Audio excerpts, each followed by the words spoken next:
All right, just when you think we're gone, we're back. JT Puck Talk Podcast, Episode 2, which means last week was Episode 1. Thomas and I had a whole week now to reflect and look back at the performance that we put on for you guys. How do you think it was, Thomas? I think it was awesome. I think it was awesomely, but a little too long. Awesomely, I made up a word there. A little long, so we're going to try to keep this one a little bit under an hour. We have got a lot of good things to talk about. As you know from last week, we went out and said that we are Maple Leaf fans. We admitted that. And we talked about the Leafs for quite a little while. Today's going to be no different. Not that they gave us much of a choice here, because you can't find a bigger story in hockey in the past couple days than the trade, right? Jake Muzzin to the Leafs, baby. What are we supposed to do about that? What's your thoughts on the trade? I think it's a great trade for the Leafs. They're not giving up a roster player in this trade, so that definitely helps. They're giving two prospects who I don't know what they're going to do in the big leagues, but I think it's a win for the Leafs for sure because they need a defenseman on the back end.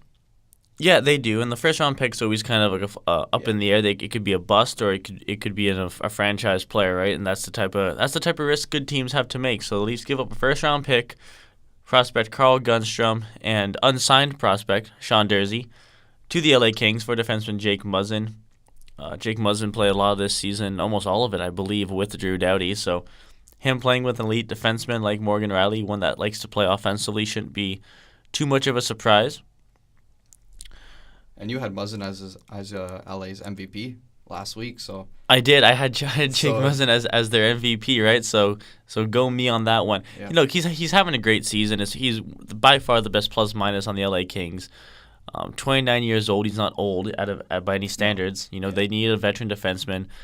I get giddy every single time I see a compilation of his hits because we don't have a defenseman who can hit like that. So that's going to be really exciting to see. Yep. For sure. But it makes the Leafs, defensive group, it looks a lot better now on paper because everybody kind of gets to slide down. All my friends are teasing me, get one defenseman, you think your defense is now good. I think it's a lot better. Well, yeah, you get a guy who can play top 2 minutes. Your top 2 pairing, you think, you're having Riley Hainsey play against the other team's best players. Now you have Riley Muzzin, two guys who can handle it. Gardiner, Zaitsev get a little pressure taken off of him, and I have no issue with Ron Hainsey playing that 6th spot. I think he's fine. He's won a cup. He can do that spot. He'll play solid defensively, give Dermott the chance to jump up in the offensive play a little more. And if anybody gets hurt, you have Oleksiak, who by the numbers at least has been really impressive this year. His numbers are good. His Corsi numbers, his shot attempts, they're good. He's a solid 7th defenseman. The Leafs play their first game since the trade tomorrow night against the Detroit Red Wings. Who do they send down? They got to get rid of some defensemen. It's Marincin or Hall, basically. Yeah, so I think they send down Hall. He's played less games than Marincin. He's played one? I think 2 games. So somebody brought up an interesting point, though. I think Oleksiak's the only one who doesn't have to go through waivers. I have no idea. I think look at Cap Friendly right there. I do have shout out Cap Friendly there. Oleksiak is on an entry level deal, so he does not have to go through waivers. But do you want to send down? Clearly, I think Oleksiak's better than Marincin or Hall. Well, yeah, I think he's played more games. Yeah. He's had the coach's trust. I don't think Babcock wants to send him down. No, I don't think so at all. So I think Hall gets the boot because. Yeah, but Hall will get picked up. I think Hall will get picked up. It's gonna suck not having adjusted on the team, but I think Hall gets sent down. He'll get picked up. If the Leafs can trade him for a 5th-round pick, great. Just get anything for him at this point because I think you're gonna lose him for nothing if you send him on waivers. But it makes I just want to, before we move on, because we're not gonna spend 25 minutes on a topic we did last week. I just want to look at next year. The defensive core now, because this kind of has the writing on the wall for Jake Gardiner. Yeah, exactly. Yeah. In my opinion, he's gone. If he's gonna ask for $6-7 mil, I don't think we can do it. If he's gonna ask for $4 mil, sure, but that's still a push on the Leafs D-core, right? And their cap space. It's minimal, but at the same point right now, if you were to just keep Jake Muzzin next year and let Jake Gardiner go, you're saving $50,000 on the cap. It's $50,000, but Jake Gardiner right now is making more money than Jake Muzzin, and not many people right there are saying that Gardiner is better than Jake Muzzin.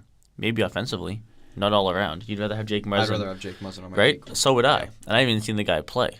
No, exactly. Just from his numbers, it's a awesome acquisition. Right? For the So, Leafs. I think the Leafs right now would love to trade Zaitsev, obviously. Obviously, for I the don't think contract. I don't think it's going to be an easy thing to do. So if they don't No. trade Zaitsev, next year you go in with Morgan Riley and Jake Muzzin as your top pairing. Yep. You have Zaitsev go 3 still. You move Dermott up to 4. Hopefully. Play those two together. See how that goes. Also, number 2, Ron Hainsey's off the books. Ron Maybe. Hainsey's that $3 million's gone. I mean, if they try to re-sign him for $1 million, I wouldn't mind that, but I don't see him. Right coming back. on the 4th pairing, you get Ozzy.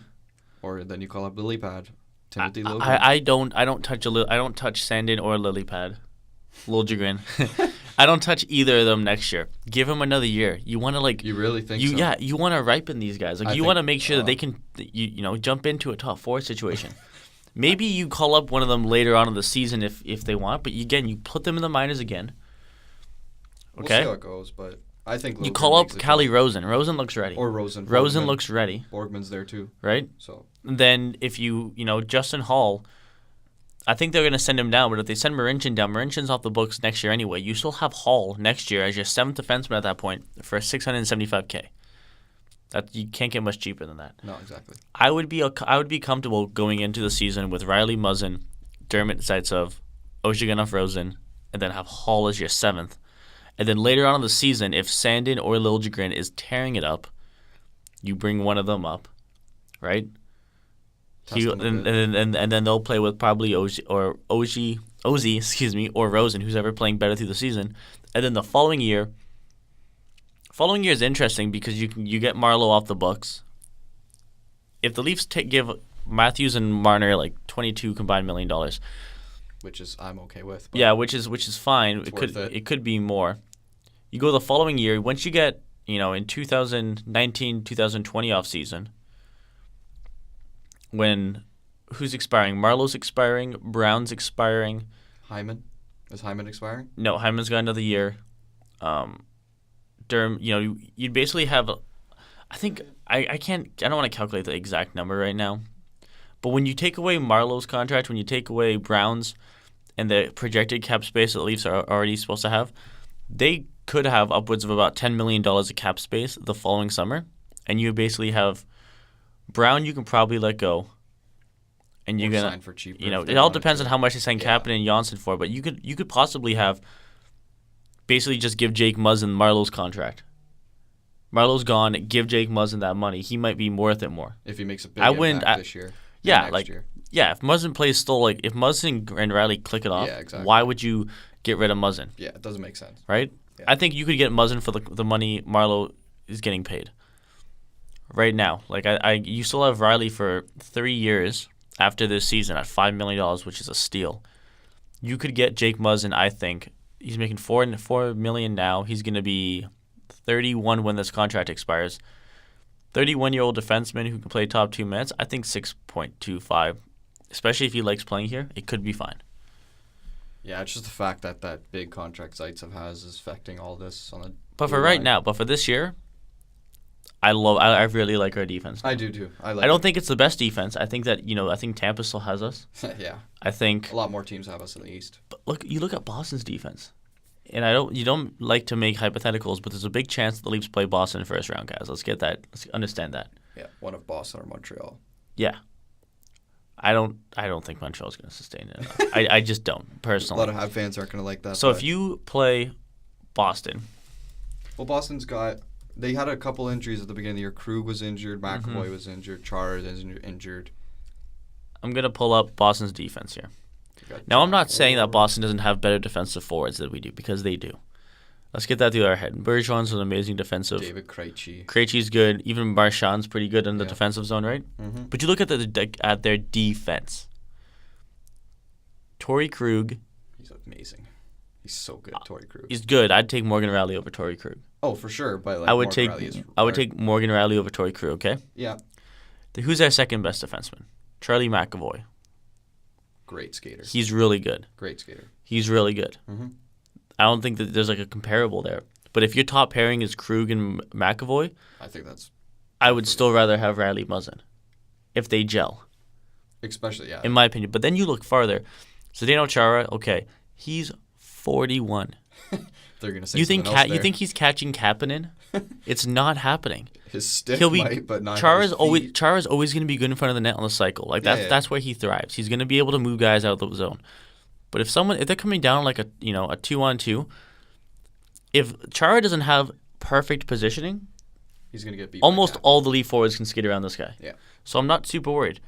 John Moore, Kevin Miller, Matt Grzelcyk. John Moore has been really good for the Boston defense. If you look at if you look at their bottom four with Chara, Moore, Miller, and Grzelcyk, I would much rather have Zaitsev, Gardiner, Dermott, Hainsey. I like the Boston decor. Not gonna lie. I like it too. It's a playoff decor. But I'm saying now that the Leafs defensemen are kind of in the positions they should be in, I think we match up well. I think so too. I think we match up very well. Every single year I watch, Chara's still effective, but I don't know how good he is, like skating wise anymore. He's always intimidating though. He's always intimidating, of course. He's always a tough guy to play against. There's no doubt about it. Like you saw last year, William Nylander going in the corner with Chara. Right. Not happening, man. I follow a couple Boston Twitter pages because I don't like the team and I kind of want to see what's going on and how their fans react during the year. And every one of them is talking about the Leafs in the first round because it's kind of inevitable. The Leafs or Boston are not going to catch Tampa. I don't think Montreal is going to sustain it. So I think it's a battle between Toronto and Boston for home ice, second and third. It's kind of inevitable in my opinion. Everybody's saying, and even Boston fans are saying this, so shout out Boston fans because you're admitting to this. They don't have the depth scoring this year to match up with us. They don't. They have the best line they're going to have the best line in the series. Yeah, that's a big factor. Right? They're going to have the best line in the series. They usually do unless you're going up against a team like Colorado or Tampa maybe. That Bergeron, Pasternak, Marchand line is going to be the best line in the series. Now I like defending them with Riley Muzzin instead of Riley Hainsey. Clearly, I like that, but they're still going to get points. They are. They're going to get points. But you look down then. Yeah, but they have had Krejci's a good injuries. second line center. Yeah, I like David Krejci in the Backus playoffs. is kind of washed up. Sean Corelli, Chris Wagner they can chip in the odd goal. DeBrus can score. Danton Heinen can kind of score. Jacob Backus Carlson or whatever his name is. He's not even there right now. But what their concern is right now is that they don't have the firepower besides that first line to beat us. And what scares me is people. And they still beat us. Well, yeah, but what scares me is people saying like they still could acquire another depth. They forward, could like Rick Nash. absolutely. Not a Rick Nash type of player. Like I would hate if they got Wayne Simmons. I would hate. Oh yeah, so would I. that. I'd much Simmons go to the West or Ferland go to the West, please. Even one of those two on the Boston Bruins makes their depth a lot Right? more scarier to play every night. I don't know, but I think that the Leafs look a lot better on paper against the Bruins now than they did a week ago. Mm-hmm, for sure. I don't think they're done yet. And I think it's going to be another 7-game series if it goes. I'm hoping that the 7th game will be in Toronto, but at least got to pick it up. Anyway, let's move on. We've spent about 13 minutes talking about this. We're Leaf fans. What do you expect, man? Like, yeah. So, do you want to move on to the Jamie Oleksiak trade? Sure. That was very weird. Sure. You have more. You have more to say about this than I do, I think. Yeah. So the Penguins have traded defenseman Jamie Oleksiak back to the Dallas Stars for the same 4th-round pick they received last year. Very was it another trade. 4th-round pick, or was it literally the exact same pick? The exact same 4th-round pick for Jamie Oleksiak. I don't get why they did it. That's just weird. I liked Jamie Oleksiak as a fit on the Penguins decor, but I guess they did not. So Jim Rutherford made the move to trade him back to the Dallas Stars. I liked him in the playoffs last year. Had 1 goal, 0 assists, but I mean Jamie Oleksiak is effective. He's a defensive defenseman, as you can tell by his height, 6'8", and his points show that he's a defensive defenseman. It's not often you see the Penguins trading a player for a pick. They're usually trading a pick for a player. Yeah, 1st-round pick. So yeah. This trade doesn't really. I don't know. I looked at when I saw this trade. I didn't think that this was the whole picture. I'm like, there has to be some reason they're doing that. Something's fishy, man. Right? Like they have to be moving that contract to get to free something up or something, because that's just not like a team that's contending doesn't trade depth defensemen. Exactly. Right? And you can say anything you want about the Penguins right now, how they're playing in the standings. they get to the playoffs, man. They're always a contender. And You they're have always- you have Crosby. Yeah. If Murray's healthy, you have Crosby. You got Malkin. You got Kessel. You got Letang. You got You're gonna be okay in the playoffs because you have so much more experience than almost every other team in the playoffs, right? Like that's not a team I would want the Leafs to play as a Leafs fan. Kidding me? I wouldn't want to play that either. Give me Columbus. Give me the Islanders. Give me Montreal, Boston. Give me somebody else. Like I don't want to play Pittsburgh, even though in the standings the Leafs may end up honestly like 15, 20 points ahead of them. Yeah. It's still not a team you want to play just because you know how experienced they are in the playoffs. So the way like they give up a depth defenseman, I don't know. I think that they're gonna trade Brassard.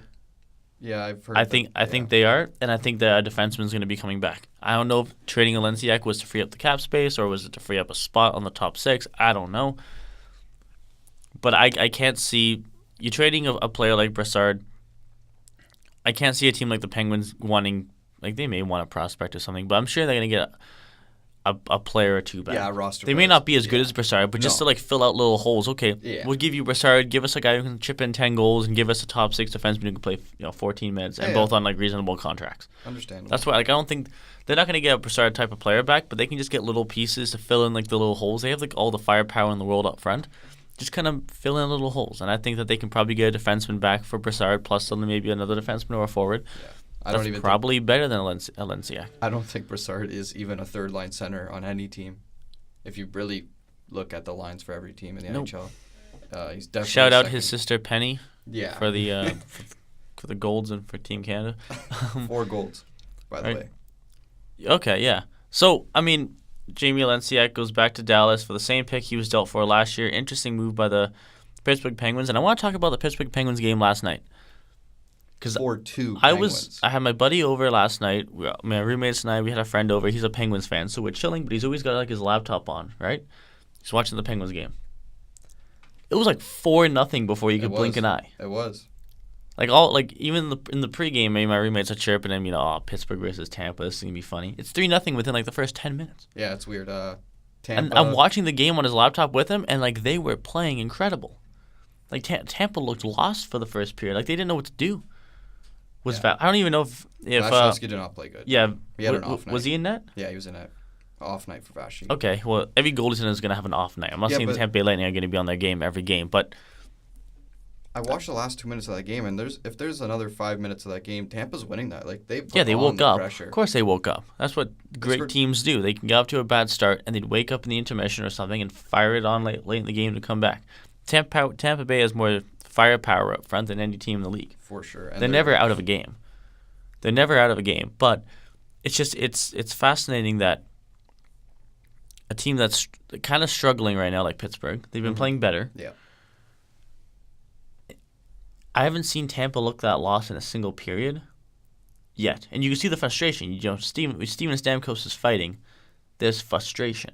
Yeah, with Gino. Of course there is. Yeah, that's fine. Yeah, can't do much when you're down 4-0. But then they scored 2 goals in the third, so. Steven Stamkos and JT Miller scored in the third, so. Kucherov has 57 assists. I know. Him and Blake Wheeler are like assist machines. I don't know how Tampa doesn't win the cup this year. Like I don't see them not lifting it. Like unbelievable. They have one of the best passers and best goal scorers in Nikita Kucherov. The best defenseman in the NHL, arguably, and probably one of the best goalies in the NHL this year, Vasilevsky. So I don't know how they're not lifting the cup at the end of the season, as I stated before.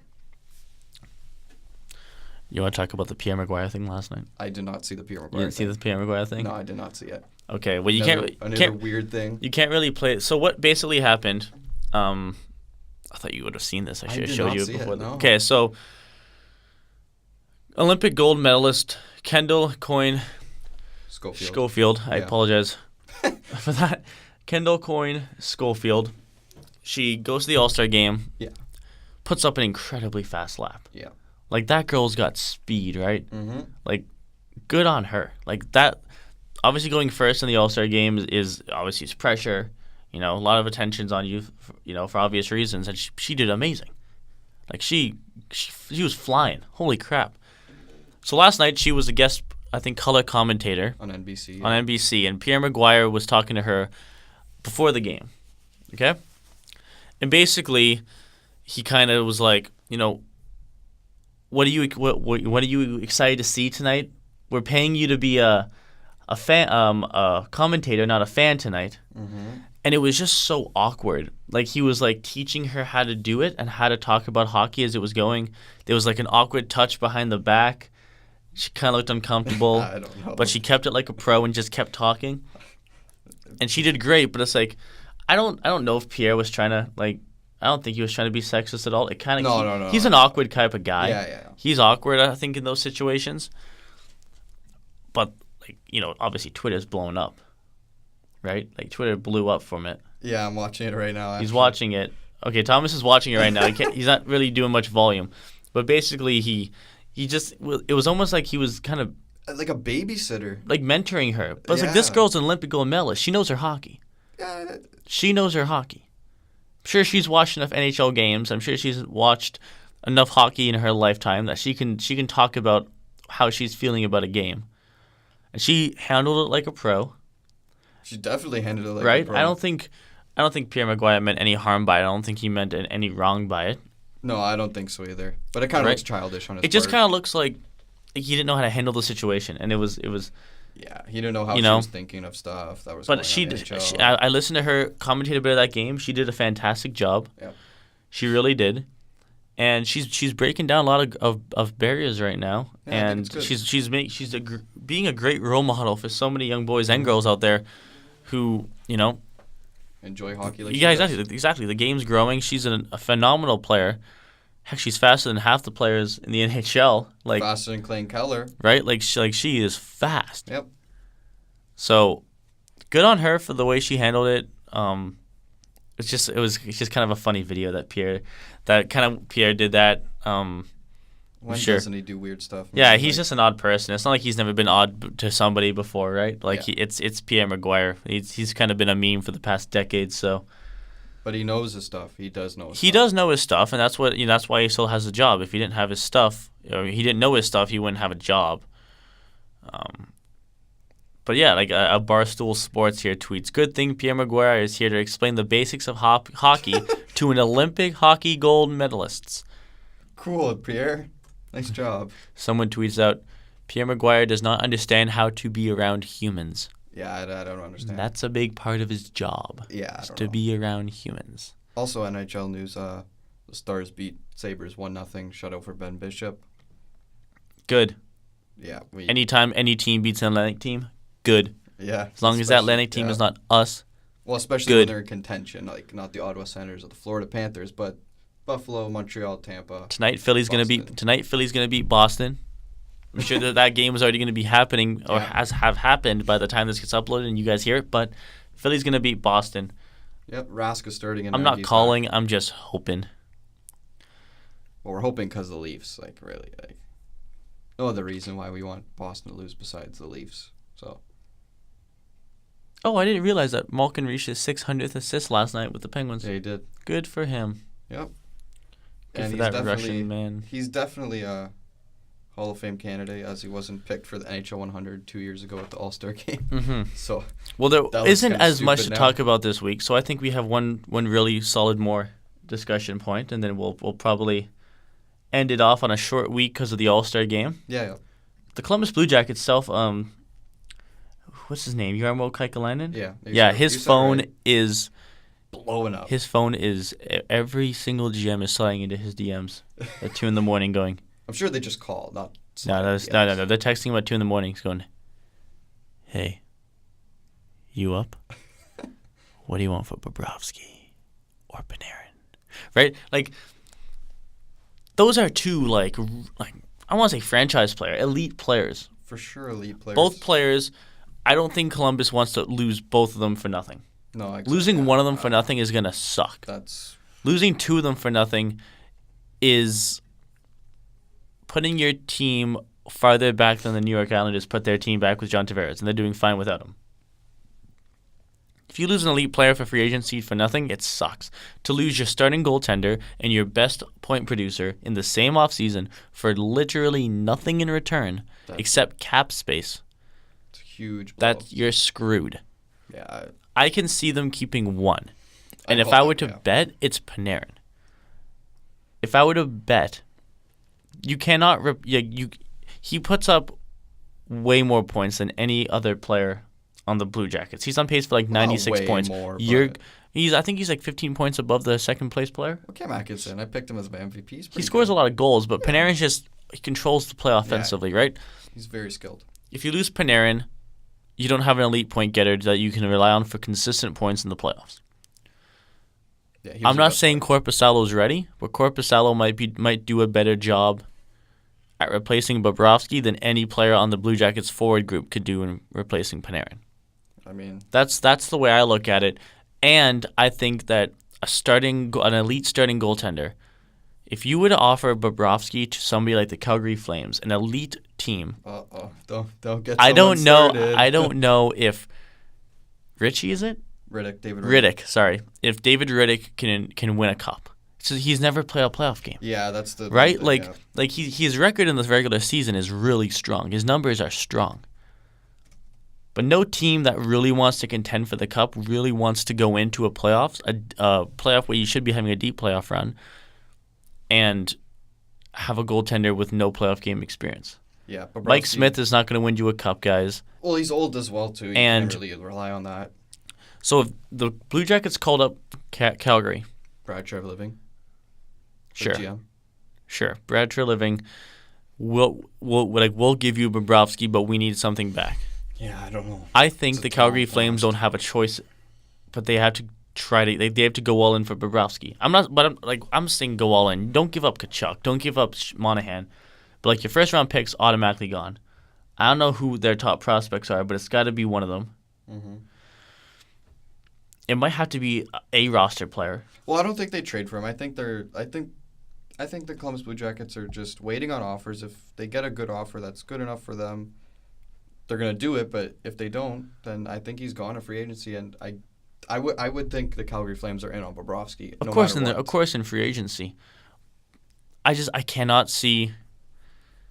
I can't see. I can't see the Blue Jackets losing both of them to free agency. Yeah, if they don't really believe that they can sign them in the summer, it sucks that you're hurting your chances to win the cup this year, but you're giving yourself assets to use moving forward. And you gotta take advantage of that. If the Blue Jackets don't have either of these players in the lineup next year, and they got nothing for both of them, this franchise is taking 2 steps back without 1 step forward, and they're not players you can replace. It's gonna be a meme forever. They won that trade, the Saad Panarin trade. They took that. They stole him out of the park. You're not gonna get that trade every month, every year. That's a once in a decade. You're gonna get a superstar player, and you're gonna give somebody who the other team thinks is a superstar player because their 2 big superstars requested him to come back. They even stole a Bobrovsky trade. I'm pretty sure they just got a 2nd-round pick from the Flyers. Yeah, because he kind of peaked. He kind of peaked in Columbus. He became one of the best goaltenders in Columbus. So you have 2 amazing, elite players. You cannot lose both. That's a no-no in the league now. And besides, if Panarin's a player that 20 out of the 30 other teams are going to be offering trades for Panarin. 100%. Right? Teams you don't think are going to need a guy like Panarin are just going to offer. Just throw money at him. Right? I'm not talking free agency. I mean teams that are, tight against the cap. They're going to get creative, and they're going to find ways to add Panarin. Because if you can add a 96 projected point player to your team for the playoffs, you do that. You can add a Vezina Trophy goaltender, a top 5 goaltender in the world. 2-time Vezina, a top 5 goaltender in the world. I keep going back to Calgary. I think Calgary, if they get the chance, they have to go all in. Who knows if you're going to get Bobrovsky in free agency? Maybe he doesn't want to come to Canada and play in the cold. Facts. You don't know. He's used to it in Russia, but I think if Bobrovsky goes to the Calgary Flames, instantly they've joined that group of Tampa, Nashville, Winnipeg, Toronto, Washington. I still think Calgary is the only reason I think Calgary is just on the 2nd tier of elite teams is because goaltending. You don't have an experienced goaltender in the playoffs. And the playoffs is a different animal. Exactly. Not a lot of rookie goaltenders have success. The only reason Matt Murray had success was because he knew that he had Marc-Andre Fleury, one of the best goaltenders in the league, mentoring him for a year and had him around his back. I get what you So mean. I think Calgary would have to go all in. It's just a steep price for both. It's a steep price, but Brad Treliving's a smart GM. You've seen that with the moves he's made. Yeah, exactly. You know, he's made some great trades this year. Calgary's benefiting greatly from them. Yep. You get a superstar goaltender behind a defense of Giordano, Brody, Hamonic, Hanifin. Then with up front, you got like one of the best point getters in the league, Johnny Gaudreau, with Sean Monahan, Elias Lindholm, Kachuk. Michael Backlund. Yeah, like all I love Backlund. All these like Someone else they're a does deep too. team. They're a deep team. And you got a top 5 goaltender in the world. They're right there. They are. They're right there. I think they already are right there, but I think they will falter because of their goaltending. They go up Hopefully against not. a team like I'm not saying right by any standards that the Vegas Golden Knights are better than the Calgary Flames. They definitely have better But if goaltending. I can see the Golden Knights beating Calgary because Fleury knows how to win the playoffs. And he can just steal the series. From Does Vegas. Richie know how to steal a game in the playoffs? He's never done it. You don't know. You Hopefully don't know. he does, but I don't know. And he's up for contract next year as well, so got to sign him as well. Richie? Yeah, Riddick. Oh, Riddick. Why do I keep saying Richie? I don't know. Riddick. Sorry. Yeah, so Riddick's up for contract. I mean, after one good season, you're not going to hand this guy $5 million contract. No. But He's definitely not going to be worth $1 million. Like, he's definitely proving himself that he's a great the goalie. dangerous part of that trade is if they want Riddick, like, back. Columbus wants him back. Like, they want you will give you Bobrovsky, but we're taking him. David Riddick back? Yeah. I don't know. Which could be, David Riddick, Korpisalo in the playoffs. You never know. But I think the Calgary Flames would, of all the playoff teams that are elite right now, Calgary is the only one, in my opinion, that has a real need for a superstar goaltender. Tampa's good. Boston's good. Toronto's good. Winnipeg should be good. They could also look. Yeah. Nashville's good. San Jose's fine. All these teams they're doing okay. Mm-hmm. For goaltending, Washington's got one. Pittsburgh's got one. Yeah, you have to have one going to the playoffs. Right. I don't know. I don't know if Calgary has it, and I think Bobrovsky could be the solution. They'd have to go all in, and I think that as time gets closer to the deadline, Treliving's going to be offering more and more and more to the Blue Jackets. Even if teams see it as like, oh, we traded away too much. If you win the Stanley Cup this year, who Doesn't matter. cares? Doesn't matter. You won the cup, man. Who cares? Yeah, I don't know. Really, who would care? Bobrovsky would do a big haul, though. Like, he would be a big price. So would Panarin. Which Both is of why them. I think Columbus should trade him. At least one. My opinion, Panarin stays, Bobrovsky goes. Yeah. That's my opinion. Like, the cap space is already high enough. I don't even think that Panarin's going to stay in the offseason. Like, he's gone. I don't think he has any desire to stay in Columbus. He's putting it nicely. Oh, you're saying, like, just until the trade deadline. I think that when 3 o'clock hits the trade deadline, I think Panarin will be a member of the Blue Jackets. I think Bobrovsky will be traded.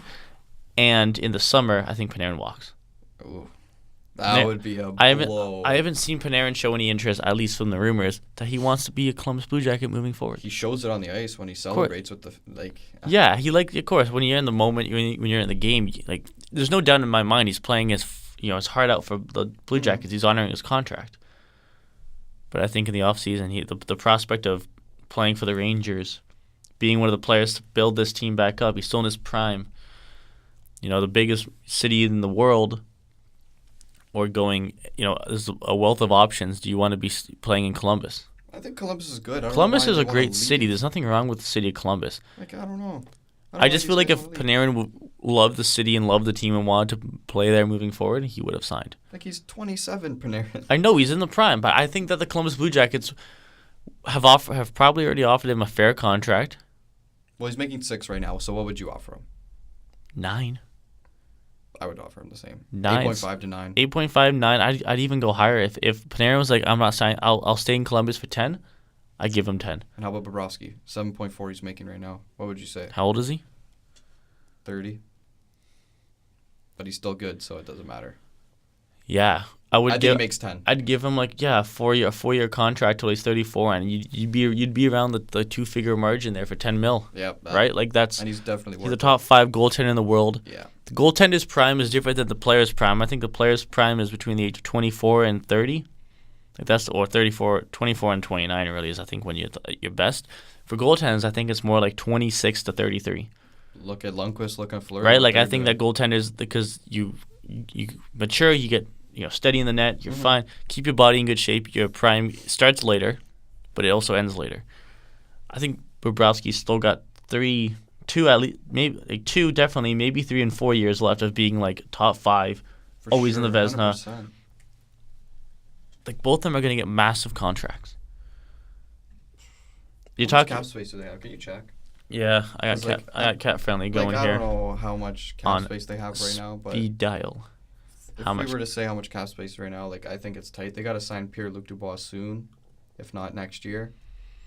Right now they have $6 million of cap space, but so $6 million right now, minus 6 because Panarin's contract is gone. So you're at 12. Is Dubois there? You got a couple RFAs gone, so that's about $2 million there. So you're at 14, 15.8, 16, 16.5. No, Dubois is another year. Yeah, and then you got Bobrovsky gone. So you're over. You're definitely over. How much is Korpisalo making? You're about $22 million of cap space. Korpisalo's still $900,000. But is he a RFA? He's an RFA. Ooh. But they're gonna have over $22 million cap space to play with, barring trades. Like, barring all trades, if they just had this year expire, they would have to they gotta resign. They gotta resign Werenski. I forgot about it. Ryan Murray and Okay, then bye-bye. Zach It's Werenski both have to get signed. Werenski's gonna get a payday. And I don't blame them for taking Ryan. So you basically have Werenski you have $22 million around, roughly. My math is not perfect, guys.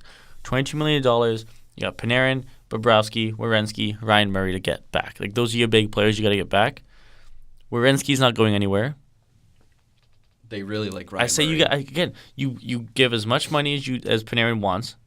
Then it's kind of up to Panarin to say, do I want to stay or do I want to go? The money's there, If you get Panarin and then you get Werenski and you get Ryan Murray, you let Bobrovsky go, you sign Korpisalo, you're probably still left with about $6-7 million of cap space, and you dip your toe into the free agent market and see what you can grab.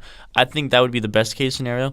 Worst case scenario, Bobrovsky walks, Panarin walks, you get no assets back, you sign Werenski, you sign Murray, you have, at that point, probably $15 million of cap space, maybe 14, 13, and you can really go all in for free agency, but you're not going to get a Panarin, you're not going to get a Bobrovsky. No. So they're in a tough spot. Do you want to switch subjects? Yeah, we got time for one more, I think. Want to go to the Calgary Flames, as we've been talking about them? Sure, what's going on with Calgary? Well, nothing much, but they're just literally the Flames of hockey. They're on fire. They've been on fire all year. And you're saying about them acquiring another goalie, that just makes them. I think if they get a goaltender, they're without doubt in the top tier. In my opinion, they're still in that second tier. The second tier is extremely close to the first tier. Don't get me wrong. And a lot of people won't want me to put the Maple Leafs in that first tier. They don't want me to. The reason I put the Leafs above Calgary is because they have a great goaltender. And they have good players. And as much as the offense is great in Calgary, the Leafs' offense is better, guys. Let's not get you wrong here. I mean, the numbers don't show it because Calgary has what I just saw the other day, 55. You think Lindholm's going to be this good every single year? I would hope so, but I don't think he is. So. Gaudreau's an amazing player. Gaudreau would be offensively, almost the best player on the Leafs. Almost the best. Who's the best? Mitch. Mitch. Matthews for goals. Yeah, obviously. Right, goals. Matthews going. Gaudreau's amazing. As players as a whole, Matthews is better, or is going to be better. I would assume so. Yeah. Right, Matthews is probably going to be, if all goes well, the second best player on the planet in a couple of years. Hopefully. Right now, Tavares is still a top 10 center in the NHL. Yeah, Monahan is really good though. Monahan's great. He's so good. It's better than Kadri. Oh, for sure. Right, but you just look down. For Calgary needs more depth scoring. We can have the debate all day. Would Gaudreau be the best player on the Maple Leafs? I don't think so. He's right there with Marner. Well, Matthews would be better. They signed a guy, James Neal, in the offseason to He's done get the like scoring depth. basically and he has nothing. 5 goals. He's or basically something. done nothing. That's a terrible contract. Hopefully he regains himself for the Yeah. playoffs. Whatever. I think he does show up in the playoffs, though. But you're looking at like, I'm gonna pull up Calgary here. I love Cap Friendly. It's such a great website. It's so useful. Shout out to whoever is running Cap Friendly. Look at their offense. Okay, Gaudreau, amazing contract, amazing player, amazing everything. Sean Monahan, amazing player, amazing everything. Elias Lindholm's over, way worth $4.8 million this year. And maybe he's this type of player. Maybe that's great. Maybe that's a great 3 right there. And then Matthew Tkachuk, RFA this summer. And then Matthew Tkachuk, great player, right? I don't know what he asked for. Do you think he asked for more than Johnny? I don't know if he has the... That's all great. But the problem is with these teams like Winnipeg and Nashville and Toronto and Tampa, depth. you got way more depth. You look at the Calgary Flames besides those 3 superstars. I'm making Elias Lindholm a superstar here because that's what he's been this year. I'm not saying he's going to be that every year, but this year he's been a superstar. Agreed. James Neal, 5.75 for the next 4 years after this, and he's got 5 goals. That's going to be an issue. That's a big issue for Michael Backlund. How many points does Michael Backlund have this year? I'm trying to see. I know he just scored in overtime last week. He's got 12 goals, 17 assists. Not bad. He's like a 20-goal scorer, maybe 17 to 20 goals. It's not bad. But then you Michael Frolik. The contract's not great. Derek Ryan, not going to produce a ton of offense. Sam Bennett, still not producing a ton of offense. Sam Bennett has been really good for the Flames this year. He's been very physical and an asset out there. I think a lot of Flames fans would agree with me, but obviously his game has to grow more. He's a 4th overall pick. I mean, they just need a little more depth. They need a couple more guys who can score. If the best defenses in the league can shut down one line, they can. Nashville's going to be able to shut down a line. Yep, even with their 3rd line. They could. Right? They're going to shut down a line. They have great defensive forwards, and you got Yossi, Ekholm, Subban. Exactly. All these guys back there. Ellis, you're not going to catch them often with the bottom 2 pairings out against a team like that. They need some more depth, and they'll be fine. The reason I'm not putting them there is because you don't have the goaltending. Nope. You don't have the goaltending to win a Stanley Cup right now. I'm saying it right now. You don't have the goaltending. One Flames fan in particular would say no, they do have the goaltending, but David Rick has been really good. Hey, if I don't know if he continues in the playoffs. What you said, I don't know. If they go and win the cup this year with these 2 goaltenders, I'll be the first one to admit it. Good, bring the cup back to Canada, please. I'm not giving any. Oh, I hope I'm bashing the Flames. I don't hate the Flames. No. I'm telling you, as an honest hockey fan, I don't think this goaltending can do it. Sure.